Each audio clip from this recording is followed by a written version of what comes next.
Salut, c'est Léo. Ça dit quoi ce matin? Une vidéo qui disait clairement il paraît que la nuit porte conseil. Moi, elle m'a conseillé de prendre un tabouret et une corde. TikTok, sincèrement, ça me paraissait inconcevable.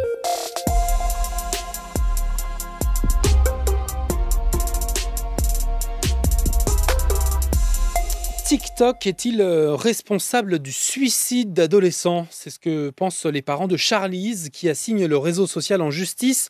Leur fille de 15 ans était victime de harcèlement au collège. Elle s'est réfugiée sur son téléphone, puis peu à peu devenue accro à TikTok et à ses contenus morbides. L'algorithme a capté le style de ses recherches et du coup lui a proposé d'autres contenus qui ont été de pire en pire. Des vidéos de dépression, de scarification allant donc jusqu'au suicide.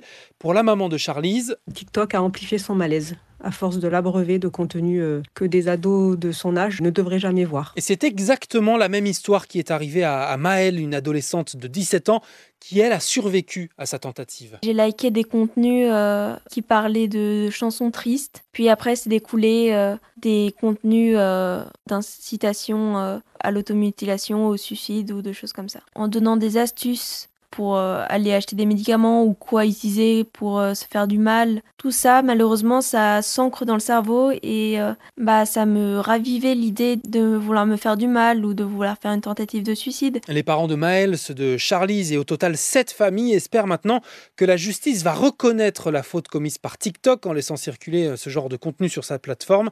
Si toi aussi t'es victime de mal-être ou que tu as envie d'aider quelqu'un dans cette situation, sache que tu peux échanger tous les jours avec des professionnels sur le chat du fil Santé Jeune. Je t'ai mis le lien sur la page Ça dit quoi de franceinfo.fr. C'est une spirale infernale, après c'est très difficile de l'enrayer, mais c'est possible parce que je l'ai fait. On se rend compte qu'on peut faire autre chose que passer son temps sur TikTok. Deux autres actus justice ce lundi 4 novembre avec d'abord l'ouverture du procès de l'attentat contre Samuel Paty, ce professeur d'histoire géo assassiné à la sortie de son collège en 2020. Le terroriste avait été tué par les policiers, mais 8 autres personnes sont jugées à partir d'aujourd'hui, dont le père d'une collégienne, celui qui avait désigné Samuel Paty comme cible sur les réseaux. Et puis un procès qui n'aura finalement pas lieu, c'est celui de l'ancien président de la Fédération française de football, Noël Le Graët. La justice ne donnera pas suite à l'enquête qu'il visait pour harcèlement moral et sexuel. Pas suffisamment d'infractions caractérisées. Devant le scandale et les polémiques à répétition, Noël Le Graët avait quand même démissionné en février 2023.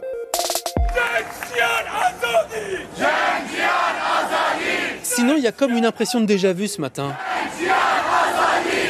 Avec ce slogan « Femme, vie, liberté » qui est en train de refaire le tour du monde en même temps qu'une vidéo partagée ce week-end sur les réseaux, celle postée par des étudiants d'une université à Téhéran en Iran. On y voit une jeune femme en sous-vêtements, bras croisés, en culotte et soutien-gorge, juste avant qu'elle ne se fasse arrêter par des forces de sécurité. Selon la version publiée par des comptes iraniens militants sur les réseaux, elle s'est déshabillée pour protester contre des gardiens de son université qui lui demandaient justement de respecter la loi islamique du pays et donc de remettre son voile.